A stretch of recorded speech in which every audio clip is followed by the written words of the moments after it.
Hello guys, my name is Rohan, and in this video I'm going to show you how we can create the Windows logo using Photoshop. So let's get started. First of all, I'm gonna quickly open Photoshop and click on new. You can also go to file and then click on new, or use the shortcut command N or control N for a Windows PC. And I'm gonna have the dimensions 1000 pixels by 1000 pixels. You can also have 2000 by 2000. That depends on you, but for this tutorial I'm gonna have 1000 by 1000. And the next thing I'm going to do is double click on the background layer here and then press enter. And if you don't see this panel, what you can do is go to window and click on layers. You can also use the shortcut F7 for just displaying this panel of layers.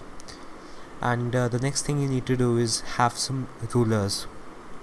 So if you don't see these things right here, these things with the numbers, these are called rulers, and you can enable them by going into view and then rulers.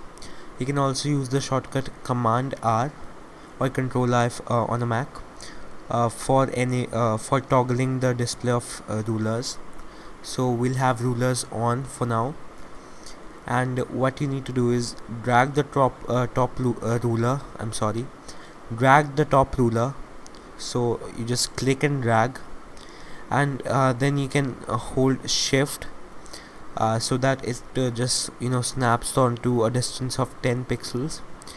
And then you need to drag this to the midpoint of your height of the document. So in my case, the height of the document is 1000 pixels, so the midpoint is 500 pixels. And you have to repeat the similar steps with the vertical ruler. Just drag it here, and then what you need to do is you need to have these rulers. Just hold shift while you drag so that it snaps on a distance of 10 meters at either side of the midpoints or the mid rulers. So for example, the 500 pixel mark is the midpoint, and I'll have one on 490 pixels and one I'll have on 510 pixels. And repeat the similar steps with the vertical axis or the vertical rulers. I'm sorry guys, I'm just in a hurry because I have to leave for my tuition, and it's going very well till now. And you can actually fill the background with a kind of a soft color. So for example, this one or anything like that. I'm going to use this color for now. I'll also have these colors in the description. We will be using this in the process or the tutorial. I'm gonna copy this color. And by the way, if you don't know, these are the codes that belong to a specific color. So you can actually use a particular code for a color. For example, white color has the code FFF. And you can also have 6F, and then black color has 000 and all that kind of stuff, and red has FF0000, and likewise there are codes to almost every color, and these are called hex codes if you don't know. So I'm going to paste the code that I just copied for the background in here, and then click on OK. And then I'm going to hold Alt or Option on a Mac and hit delete or backspace. So Alt and backspace is the shortcut key for filling in the primary color, which is on top right here, the blue one. And then what I'm going to do is what you have to do is you have to have this second tool, which is called the marquee tool, enabled, and make sure that it is selected as rectangular marquee tool and not the elliptical marquee tool. So what you need to do is drag, you need to roughly go to the leftmost just point. So this is the leftmost point, you can say, and just drag it up to the top. Oops. So like that, and then you need to create a new layer. The shortcut for the same is Control Shift and N, and command for Mac, command Shift and N for Mac. And then you need to copy this color, and also the colors are in the description as well, so you can just check them out. And then you have to repeat the same steps for the other three squares. I'm just gonna quickly copy paste, and then yeah guys, I forgot to tell you one thing. You need to make these all on new layers, so it will be convenient for you to change them whenever you want later in the future. And I'm just gonna quickly make up. Oh sorry, oh yeah, so I just forgot to change the color in here. What's happening? I think I didn't just copy the color.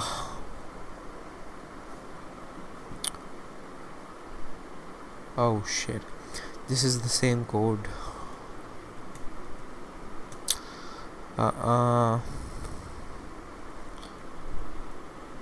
Okay guys, I'll be back. Okay guys, so I'm back and I have selected the correct color, and the color code is here if you want to see that. And the description will have all the codes correctly written in the description. And then I'm going to repeat the same step with the fourth square. So create a new layer, and then just copy this color for yellow, paste this in here, select the yellow color, and then fill in the color by pressing Alt and hitting backspace or Option and Delete on a Mac. So you have got these 4 layers, and what I like to do is I like to actually make the duplicates of this of all my work at points of time, so that I don't lose them. And I'll just hide the background ones. You might understand these steps if you're familiar with Photoshop, but I'll explain them later, in a later video, in another video. So now we do not need these rulers. We can just simply hide them by pressing Command and H, and the shortcut will just hide those rulers that we made. You can toggle back and forth by actually pressing the shortcut. It's not that you lost the rulers. So yeah, and what I'm going to do is I'm going to have the transformation options. You can do this by using the shortcut Command T or Control T on a Windows PC, and then go to perspective, and then have and then you have to change the angle. No, not angle. Which one? I think I'm not able to perspective, so I'll just enable that. Okay, so I need to change the foil one. I don't know why it's giving like this. So like that. Yeah, so you have to make it to value whatever you want. It's just my personal preference. I like it at the level of 10 or maybe 5. It looks good. And then press enter twice. Oh guys, I ruined the logo. Just let me undo the changes. It's the other way around, so it's like smaller on the left side and then bigger on the right side. So I'll have a value of -10 here, and once again I forgot to actually enable perspective, just ruining things here. -10. Why is this not working? Perspective, and then from here 10.00 degree. Alright, so I have a value of -10 here. You can just click on this tool and press enter, and then you can make it smaller by just dragging from this corner. Additionally, you can press Alt and Shift to restore the dimensions, to restore the scale, and then you can actually place this at the center to make it look good. And you have made the Windows logo, guys. I hope you liked the video, and if you did, be sure to leave a thumbs up to support the channel, and subscribe for more such videos. And if you're having any problem in this process, let me know in the comment section down below. And as always, thanks for watching. And yeah, one more thing, you can save this by going into File and Save, and by default it will save as a Photoshop file. But if you need to save this as a JPEG image, you can just go to Format section here, and then select JPEG, JPEG, or you can if you want a transparent background, you can just delete this layer and then select the PNG format and just save this onto your on whatever location you want. So that was the video, guys. I hope you liked it, and yeah, thanks for watching. Goodbye.